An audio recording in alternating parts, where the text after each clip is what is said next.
Hello friends, आपका मेरे YouTube channel Rama computer education में स्वागत है। आज के इस वीडियो में हम फोटोशॉप के एक एक टूल्स के बारे में जानेंगे कि किस टूल का कौन सा प्रयोग है और इसको कैसे यूज किया जाता है। तो सबसे पहले हमने एक इमेज लिया हुआ है और एक और हम नया पेज ले लेते हैं। न्यू पे जाएंगे और यहाँ पे A4 साइज में हम पेज को सिलेक्ट कर लेते हैं और ओके कर दें, जिससे हमारा एक नया पेज बन जाएगा A4 साइज का। अब हमको क्या करना है, टूल का प्रयोग जानना है। तो सबसे पहले मार्की टूल के बारे में जानेंगे। मार्की टूल में 4 टूल होता है: rectangle marquee tool, ellipse marquee tool, single row marquee tool और single column marquee tool. Rectangle marquee tool का प्रयोग जो इमेज होता है उसको आयत के रूप में सिलेक्ट करने के लिए किया जाता है। यहाँ से हम इसको आयत के रूप में सिलेक्ट कर सकते हैं और फिर से हम दूसरे लोकेशन पे इसको कहीं भी मूव टूल की सहायता से मूव करा सकते हैं।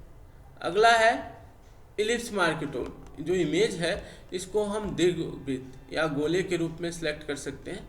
यहाँ पे सर्किल के रूप में यहाँ से हम इमेज को सिलेक्ट करके और इसको दूसरे लोकेशन पे मूव करा सकते हैं।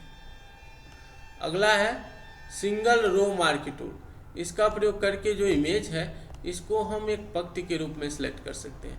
यहाँ मूव टूल पे जाएंगे और जब यहाँ पे कैंची का निशान बन जाए तो हम इसको दूसरे लोकेशन पे मूव करा सकते हैं। अगला है, अब कंट्रोल T करेंगे और इसको हम बड़ा करके बैकग्राउंड भी बना सकते हैं।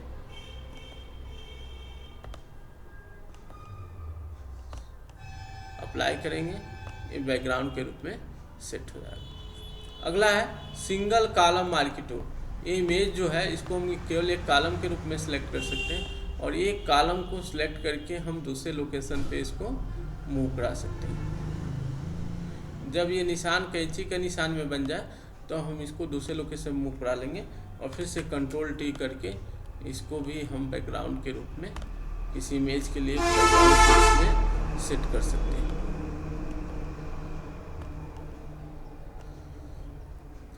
अगला है लेसो टूल। ये इमेज को क्या करेगा, स्वतंत्र रूप से सिलेक्ट करने के लिए यहाँ से हम इमेज को स्वतंत्र रूप से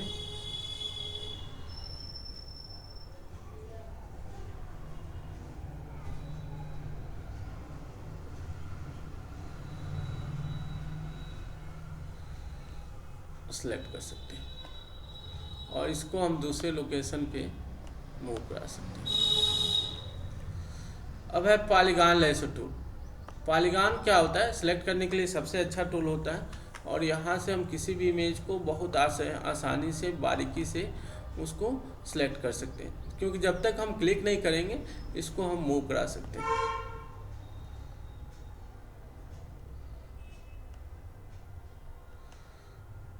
इसको हम कहीं इमेज को जूम करके आसानी से इसको हम क्या कर सकते हैं, पॉलीगॉन बहुभुज के रूप में इमेज को सिलेक्ट कर सकते हैं।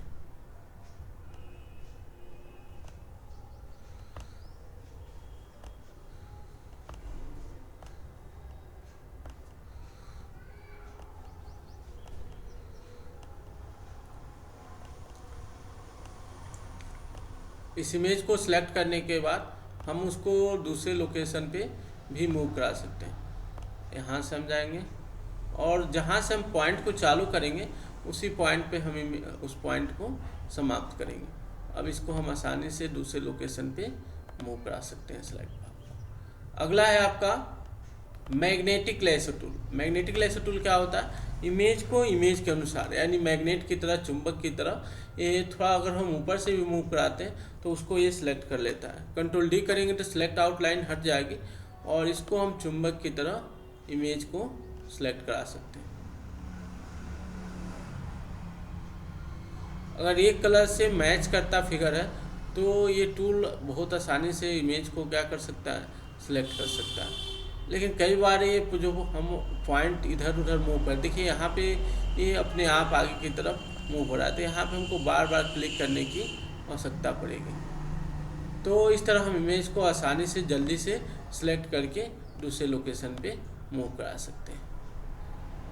अगला टूल है आपका magic wand tool. Magic wand tool क्या होता है, एक कलर से जो मैच करते भाग है उसको सिलेक्ट करने के लिए होता है। शिफ्ट प्रेस करके हम इसको बार बार क्लिक करके अन्य भाग को भी सिलेक्ट कर सकते हैं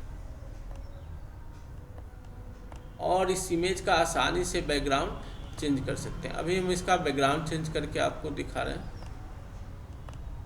शिफ्ट के साथ प्रेस किए रहेंगे और जल्दी से अन्य भाग को भी सिलेक्ट कर लेंगे। अब हम ब्रश टूल का प्रयोग करेंगे यहाँ पे जाके, और इसको जिस कलर में करना है, रख कलर करना है, उस कलर को सिलेक्ट कर लेंगे। यहाँ पे हम परसेंटेज जो है उसको बढ़ा के 100% कर लेंगे, इसको भी बढ़ा के 100% कर लेंगे और फिर से यहाँ पे हम कलर अप्लाई, माने हमको ब्लू कलर लेना है तो यहाँ पे हम ब्लू कलर को सिलेक्ट कर लेंगे, ओके करेंगे और यहाँ पे हम क्या कर सकते हैं, ब्लू कलर के रूप में इमेज को सिलेक्ट कलर कर सकते हैं और आसानी से इमेज का जो बैकग्राउंड है उसको चेंज कर सकते हैं। अब जो भाग बचा है कंट्रोल डी करेंगे, सिलेक्ट आउटलाइन हट जाएगी और इसको आसानी से हम क्या करेंगे, कलर करेंगे। बाद में ब्रश को थोड़ा सा छोटा कर लेंगे और इसके बैकग्राउंड को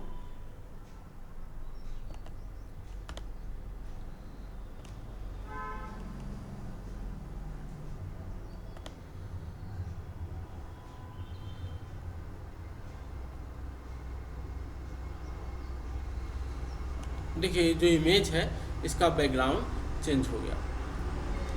अगला क्रॉप टूल है, इमेज को हम काट के छोटा कर सकते हैं।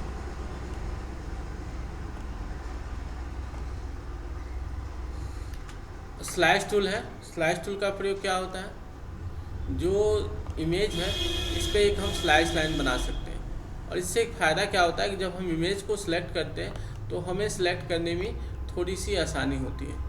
और यहाँ से देखिए हम इसको सिलेक्ट करके यहाँ से आसानी से सिलेक्ट करके इसको दूसरे लोकेशन पे मूव करा सकते हैं। अगला है healing brush tool. Healing brush tool क्या होता है, डुप्लीकेट बनाने के लिए होता है। जैसे मानिए इस इमेज का डुप्लीकेट इसके बगल में बनाना है तो हम यहाँ पे एल्ट प्रेस करेंगे और उस लोकेशन को सिलेक्ट करें जहाँ से इमेज के भाग को बनाना है और यहाँ पे हम इस इमेज के डुप्लीकेट को आसानी से बना सकते हैं।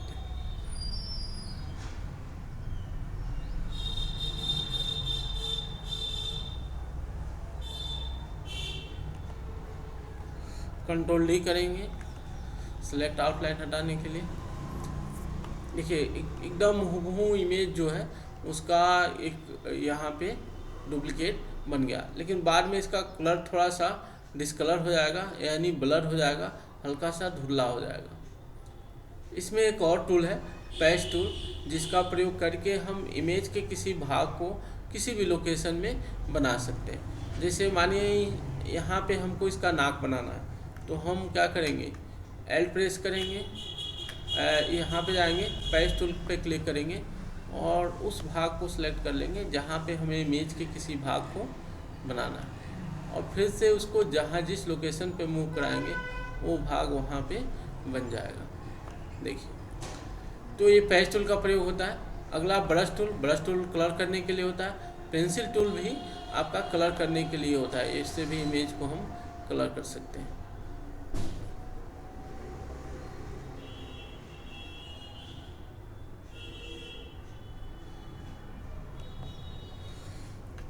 अब पहले की अवस्था में लाना है तो एल्ट प्रेस करेंगे, एफ प्रेस करेंगे और भी प्रेस कर देंगे, इमेज पहले की अवस्था में आ जाएगा। अब है अगला क्लोन स्टेम टूल, माने इसका प्रतिरूप इसके बगल में बनाना है तो हम एल्ट प्रेस करेंगे और जहाँ से बनाना होगा वहाँ पे मूव करा देंगे। ब्लर टूल में थोड़ा सा कलर डिफरेंस होता है, लेकिन इसमें हूबहू जो होता है उसका क्लोन बनता है, प्रतिरूप बनता है। जिस तरह इमेज होगा उसी तरह यहाँ पे बनेगा और इसका कलर भी बाद में ब्लर नहीं होता है।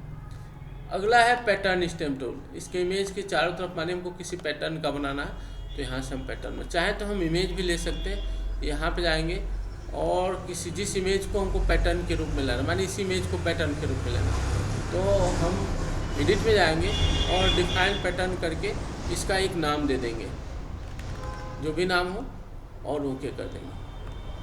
और फिर से हम पैटर्न स्टेम टूल पे जाएंगे और यहाँ पे देखिए वो इमेज आ चुका होगा लास्ट में। अब उसके हिसाब से हम इसके चारों तरफ पैटर्न का निर्माण कर सकते हैं। देखिए